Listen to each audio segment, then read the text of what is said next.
ഹെഡ്ഗവാറിനെ സംബന്ധിച്ച് ഇതെല്ലാം മറ്റൊരു പ്രച്ഛന്നവേഷത്തിൽ കൊണ്ടുവന്ന് അവതരിപ്പിക്കാൻ ശ്രമിച്ചാലും തീർച്ചയായിട്ടും ഇവിടുത്തെ മതേതര ചേരി അതിനെ ഒന്നിച്ച് എതിർക്കുക തന്നെ ചെയ്യും. കാരണം എന്താണ് ഈ രാജ്യം ഉണ്ടാക്കിയ സങ്കല്പങ്ങളിൽ നിന്ന് മാറി സഞ്ചരിക്കുമ്പോൾ നമ്മൾ അതിനെക്കുറിച്ച് തന്നെയാണ് പറഞ്ഞുകൊണ്ടിരിക്കുന്നത്.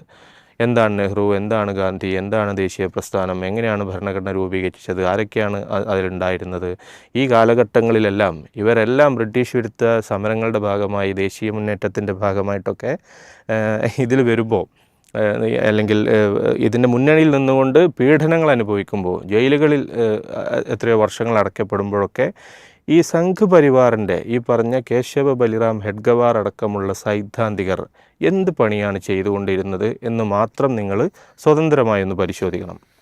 ജവഹർലാൽ നെഹ്റു ആവട്ടെ, സർദാർ പട്ടേലാവട്ടെ, അതിൻ്റെ നേതൃമുഖമായ മഹാത്മാഗാന്ധി തന്നെ ആവട്ടെ, മൗലാന ആസാദ് ആവട്ടെ, ഇവരൊക്കെയും അവരുടെ എത്ര വർഷങ്ങളാണ് ജയിലുകളിൽ ബ്രിട്ടീഷ് വിരുദ്ധ നിയമങ്ങളെ വെല്ലുവിളിച്ചുകൊണ്ട് കഴിഞ്ഞത് എന്ന് മാത്രം നമ്മളൊന്ന് ആലോചിച്ചാൽ മതി. അപ്പോൾ ആ അർത്ഥത്തിൽ നമുക്ക് ചെയ്യേണ്ട കാര്യം തന്നെയാണ് അവർക്ക് പേരെന്തെങ്കിലും കൊടുത്ത് അവരെക്കുറിച്ച് പുതിയ കഥകൾ കൊണ്ടുവരുമ്പോൾ ഇന്ന് സത്യമായിട്ടുള്ള ചരിത്രം ജനങ്ങളോടും പുതിയ തലമുറയോടും പറഞ്ഞു കൊടുക്കാൻ ഇവിടുത്തെ യുവജന സംഘടനകൾക്കും മതേതര ആശയത്തിൽ വിശ്വസിക്കുന്ന കക്ഷികൾക്കുമെല്ലാം ബാധ്യത ഉണ്ടെന്നാണ് ഞാൻ കരുതുന്നത്.